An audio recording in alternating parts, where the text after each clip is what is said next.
Hi, I'm Charla Marie Bailey, your host for SPNN Forum, and we are sitting here today with Adrian Wilson, Emmy Award-winning filmmaker and philanthropist.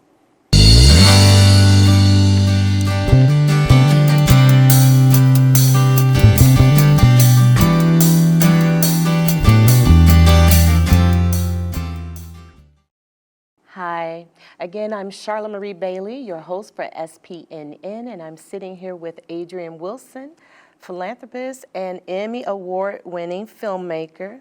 And we're going to find out some things about you today because those aren't the only two things that you're involved in, so tell me everything. Let's talk about your Emmy Award-winning experience. How did that happen? Okay. We're getting straight into it. All right. It's just starting at the top here. I had the honor to be a part of a monumental show called Here's the Truth by Georgia Fort. I met Georgia in 2020 when the murder of George Floyd happened, and she was one of the Black independent media people that was just there next to me every single day for months, and we developed a relationship, and she started the show, and I've always been a fan of it. And then one day we had a conversation to bring me on, and it was amazing to see the behind the scenes of how a show is done, like a television show or a news show. So we pretty much tell Black stories, the stories that aren't really being told a lot. And I say it's an honor to be a part of it because it's how monumental and how many stories that she has told. I was just actually invited to be a part of it, so it was cool. And then the last season we did, we won an Emmy for it, so I'm officially a Emmy award-winning filmmaker. It's kind of cool to say. I'm not gonna lie. It is, and that's why I was so excited to start this conversation with that fact, because even we know each other, and even when we're out in public, I'm like, yeah, Emmy Award winner. Right, yeah. So now, you have a history with SPNN, correct? Yes. And can you tell us how that ties in with your Emmy as well? Absolutely. I think in 2020 is when my second life started, I want to say. It's back to 2020 when George Floyd happened. I always wanted to do documentaries. I love documentaries. I watch them 24/7. I study them. And then I live 4 blocks away from where George Floyd died, and I'm like, you know what? I have a camera. Let me go out and just film and see what happens. And as I'm filming, I have no clue what I'm going to do with this footage, but I kind of want to do a documentary. And I think I was here in 2019, and I think Khalik and Bianca, they did the Candy Fresh show, was it? Oh, yes. Back in, and I was like, what is this place? And how I'm seeing cool cameras and lights, and I'm like, I want to know who the heck is here and how do I get to become a part of it? And I became a member in 2019, end of 2019, I think it was. And then 2020, the world shut down, and then George Floyd stuff happened, and I would come here and just kind of rent some cameras out, and because I didn't really have a camera at the time, or if I did, I needed 2 cameras, and I would hit up Bonnie hey, I need a camera today, there's a protest, and I'll come and grab it. So we built that relationship there, and because they knew I was out there filming every time, I was introduced to the docu program that they had to help you become a documentary filmmaker. And I signed up for it, and one of the best decisions I made because I learned how to do a log line and structure and this and that. So now, because I'm learning how to be a documentary filmmaker while I'm out filming a documentary, it was kind of just hand in hand. And we went through the docu series, and I created my first documentary film, and it's called Letter to Bryson. Yes. And Bryson is I guess I should go into detail, huh? Yeah. We got 30 minutes, right? I know who Bryson is. Bryson is my now 8-year-old son. He was 4 at the time. And as I was filming my documentary, I didn't know what I wanted to do. But one day, I was looking at some footage, and 4-year-old kid behind me just start asking questions because he saw this guy pouring water in his eyes. I was looking at that footage from the bridge when the semi truck came and kind of plowed through the protesters. And as my kid is asking me, what is it? And I'm like, oh, this guy is just putting water in his eyes. And this is me veering around the story, by the way. We'll get back to it. And you know, I'm trying to tell him that it's just a guy pouring water in his eyes. And my son is like, why? And if you have kids, if you know kids, if they ask you one question, you're going to have at least 20 to 60 more follow-ups right away. So he's drilling me with questions, and I cannot answer it because I don't know how to tell a 4-year-old child the police sprayed pepper spray in this guy's eyes after we almost got ran over. And plus, I don't want to be the parent to take his innocence away like that. Just say, you know, to hell with the police, like, you know what, you're still 4. So my way to get out of it, I just kind of told him, like, hey, before your next question, do you want any candy, or do you want to watch Paw Patrol? Do you want to go play? Like, please stop asking me questions. Okay. Please, just like, you want some candy? Here's some ice cream. Just be quiet. Stop asking me this. So as he was playing, a light went off in my head. I'm like, you know what? I think I know exactly what my documentary is now going to be about, because the next time this kid asks me what happened in 2020, I have an answer. And you know, the folks at the docu-series, they were like, hey, Adrian, we see some of your footage. Like, you should make this documentary about you. And because them saying that, and because of that interaction with Bryson, I'm like, you know what? Okay, I know exactly what I'm going to do. And I pitched that idea to the folks here at SPNN, and they supported it. And I created a doc and put it in a film fest, and it won Best Documentary. First year, first film. And what was the name of that documentary? A Letter to Bryson. It's not out yet, but I'm working on it. It's going to take some time. I mean, I got a chance to see it at the festival, and it was good.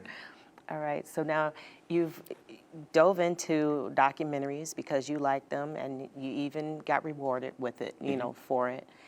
And you also hold other job titles. I do. What else do you do? I mean, you're wearing a basketball cap. I'm not wearing my glasses. So maybe. You know, I do a lot. And I just realized that I do a lot. I work for the Minnesota Timberwolves. I'm a creative. I'm on the creative team there, and I do the videos for the Timberwolves and the links as well too. Travel with the team. It's a pretty cool experience that I have. I run my own business as well. It's called Bryson Studios. Okay. So if you know, I like my son a little bit, so I just use his name for everything. What am I going to name this? Bryson something. We'll figure it out. And Bryson Studios is my company. I started in 2021. And, you know, I do commercials and documentaries as well. I've worked with CBS Sports on a documentary about black hair and sports, which is, you know, dreadlocks and stuff is used and shunned upon sometimes. Done some commercials for Rosedale Center and Best Buy, you know, like you name it, I've been around. And also I run a toy drive. It's called the Twin Cities Toy Drive. I created 2021. A lot of stuff was 2021 is when everything just like start happening for me. And I started that in 2021. We can dive into that in a minute. And so far it's been about this is the 4th year, I think, or the 3rd year or whatever, and we've donated like 12,000 toys thus far to BIPOC communities. I'm on the board for the Boys and Girls Club and Hands On Twin Cities. Hands On Twin Cities is a volunteer organization that helps different companies like find volunteers to help them out. I'm now on the board for Center for Children Change with Khalik.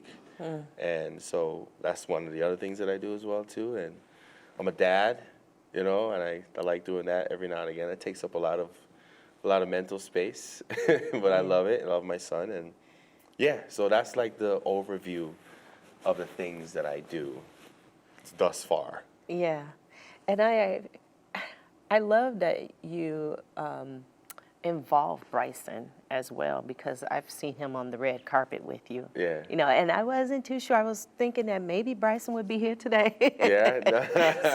He would have stole my shine. I know he would have. Since he's as you described him as your boss. You described him as your boss, and now Santa's helper. Yeah. I mean, because I keep referring to you as Santa. I mean, the beard says it all. Salt and pepper helper, at least.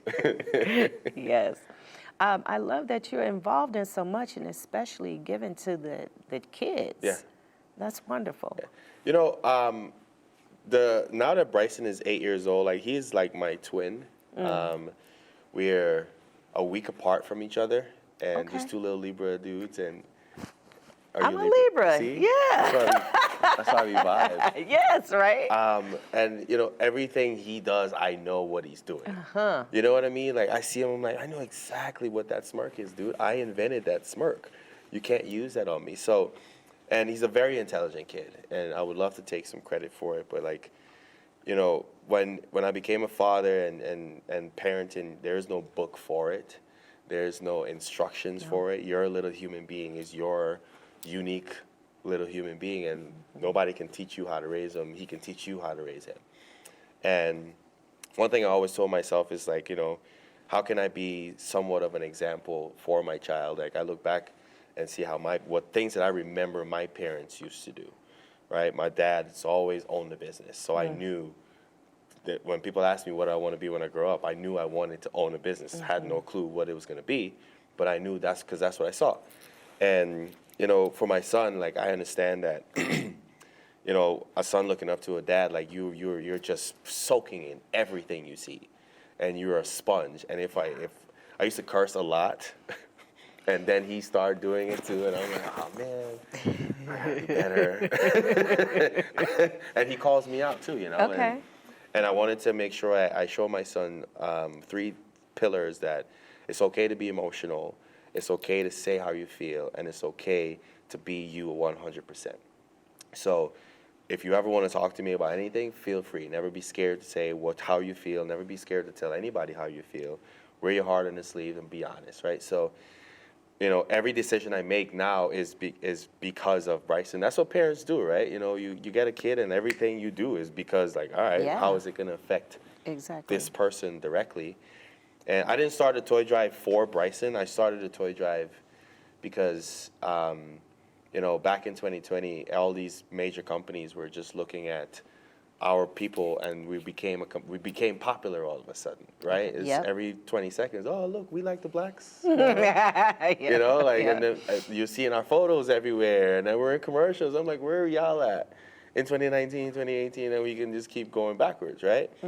So because I ran my business and because I shot videos for different companies, I'm like, all right. And I was in 2020, man, I was so pro black. Like, I was so cocky. I was like, you know, I'm going to run up on these companies and make them tell me, this is what you said you're going to do. All right, show me, right? And I went to every single company that I filmed for, and I said, hey, I'm creating a toy drive.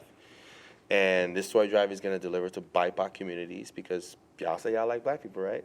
All right, well, come on, let me see what you got. I want to put a box in your location, and you're gonna promote this box. And in the beginning, every box was designed by a local artist because I always wanted to kind of involve art into a thing, which was a great idea, but yet a terrible idea because now I have to coordinate artists and boxes and a toy drive. I didn't think it through. But you know, I wanted to highlight these black artists as well too. So it's the company's responsibility to shed light on the BIPOC kids and these artists and the toy drive. And the first year we had 12 companies. It was something small. We raised about 2,500 toys. And all those toys were kept in my house because I didn't kind of think this thing was going to blow up. And it was only supposed to be for my community, like my area, like the 38 in Chicago area. And then WCCO got hold of it, and then it got popular, and then it just freaking took off within a week. And I'm like, what the heck is going on here? This is, whoa, slow down. But Bryson had to walk past those toys every single day. Such a strong kid. Such a strong kid.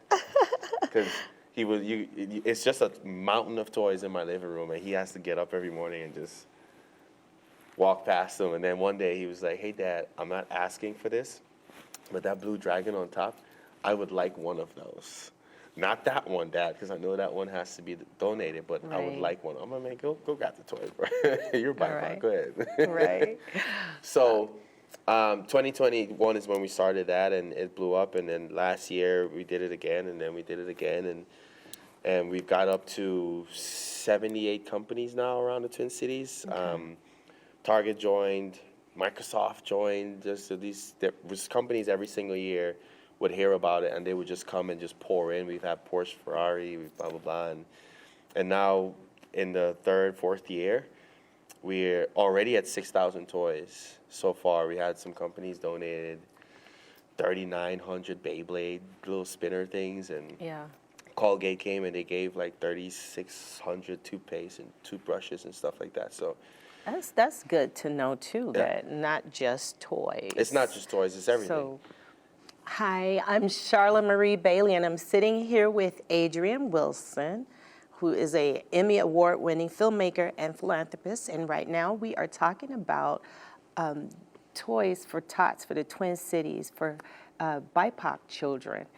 And we're talking about how you came up with this idea to give back to your community, and how your son is helping you. And I would like to know about the artists that were involved in these boxes, the companies, where you started, and where you are now. And I know that you have been saying that, but just to repeat, just in case you're tuning in now, please elaborate on that for us. You know, so now Bryson is older, and I have him a part of it, and that wasn't really planned to have Bryson a part of it. Everything, every decision I make, or everything you see online, is mostly because of like Bryson's idea, or he stemmed the idea somehow without knowing, right? And you know, coming on this fourth year, we have 78 companies around the city that some of them have boxes, some of them just do donations, right? Okay. So at this point, like some of the companies would create their own toy boxes as their own little in-company type of vibe, right? Because like to find 78 artists is a lot. It's a lot of moving around.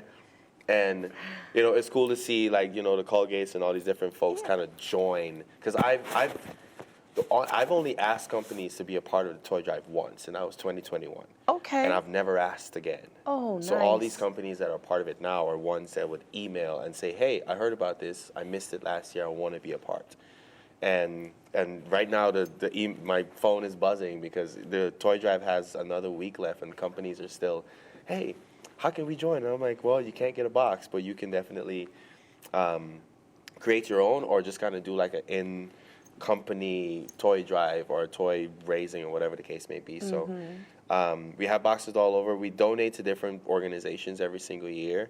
Elliott Park Neighborhood, Haley Q Foundation. We just gave some to like the V3 Foundation that just opened up. Boys and Girls Club, Family Supporting Families Against Police Violence, the Sonic Foundation. I'm fiscal sponsor with them. But, you know, as now Bryson is a little bit older, I'm kind of embedding him into it more.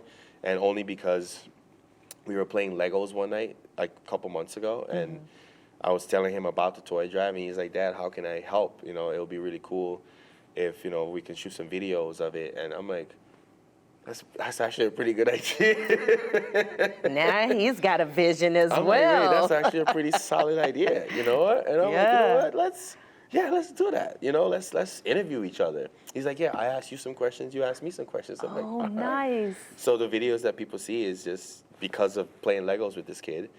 And I'm like, you know what? Yeah, like people want to hear from you and hear from a kid what it means to donate toys or to receive them. You know, as we get older, we forgot that we were kids once. Yes. And we don't know how, sometimes they're pretty smarter than us. Because, you know, a couple times. You can learn a lot We from can learn a a lot. child. You can Especially learn a lot. teaching a child makes you learn. You know, I give Bryson advice, and then I'm like, you know what?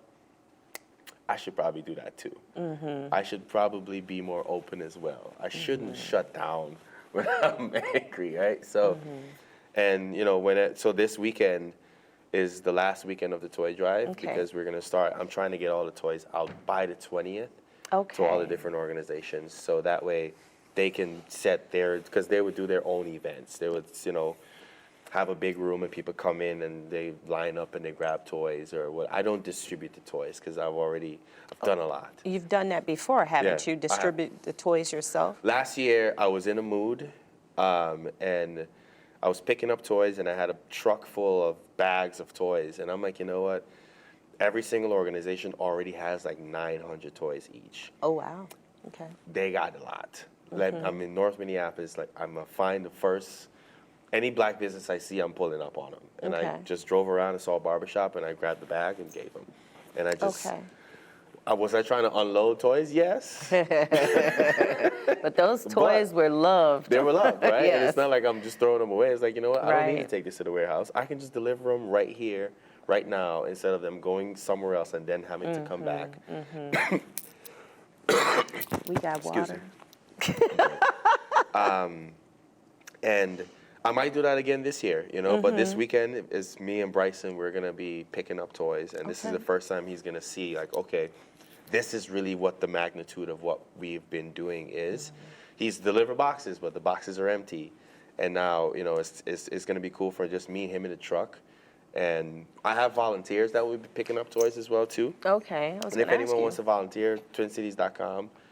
They can always sign up that way. All the information is on twincitiestoydrive.com. Sorry.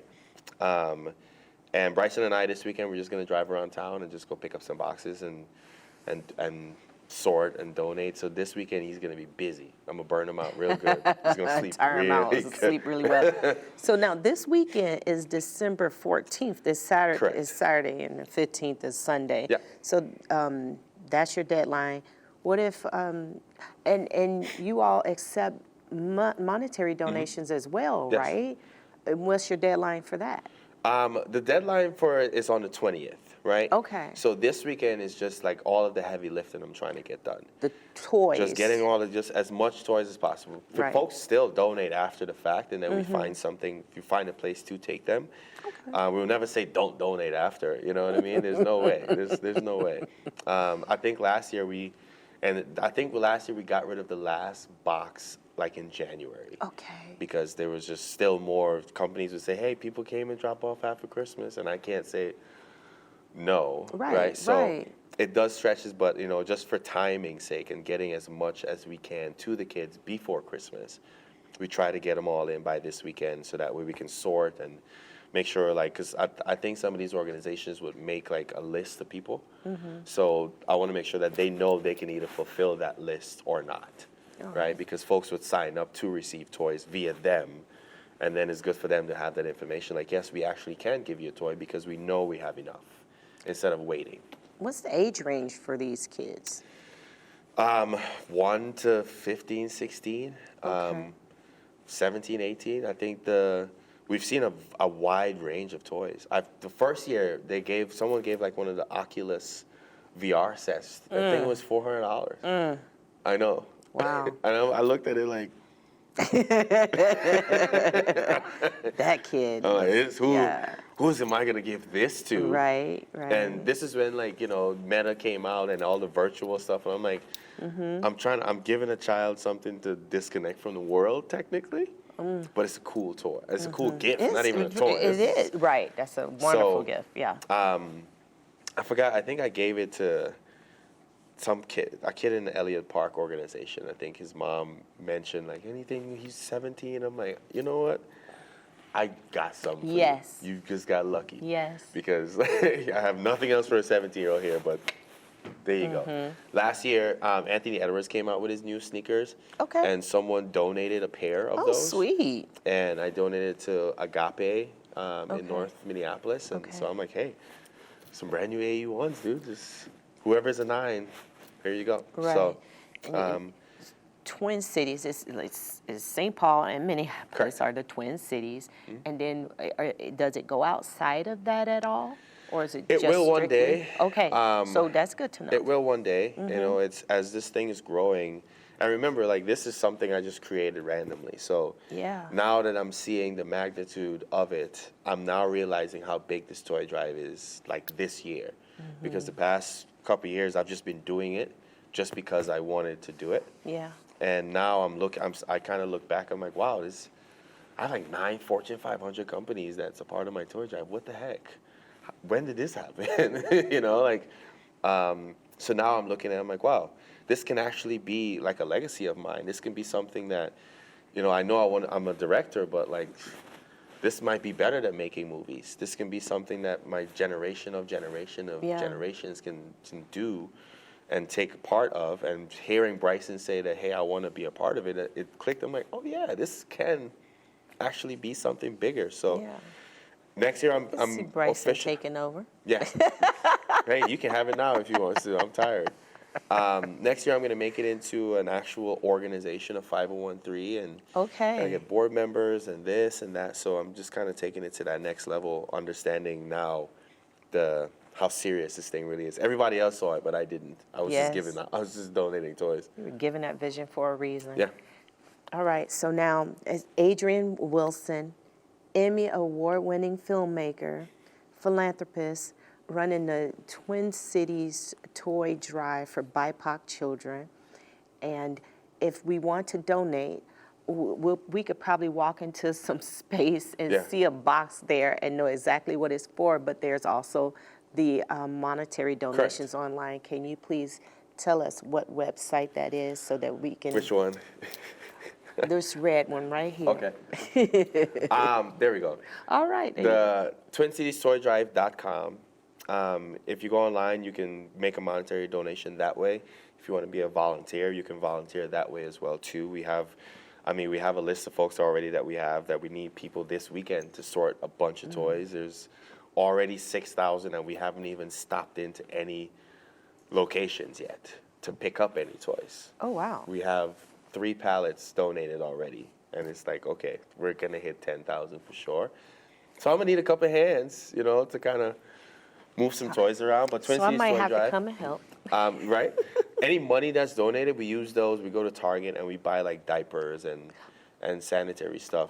Probably not any toothpaste or toothbrushes this time because Colgate got that taken care of. Right. But it's not all about toys. Like a box of diapers is like $30 nowadays for like 2. So I think we use that and yeah, that's what we got. Thank you so much for being here with us today. I appreciate you. Is there anything that you would like to mention that maybe we did not cover today? Support SPNN. Yeah. Support SPNN. It being in the studio, it gives me I'm seeing the ladders and I'm like, wow, I used to live here. Because in 2021, this was the coolest thing to come to a studio and set up lights, and I did a fashion show in here. Oh, sweet. Rock on. It was pretty cool.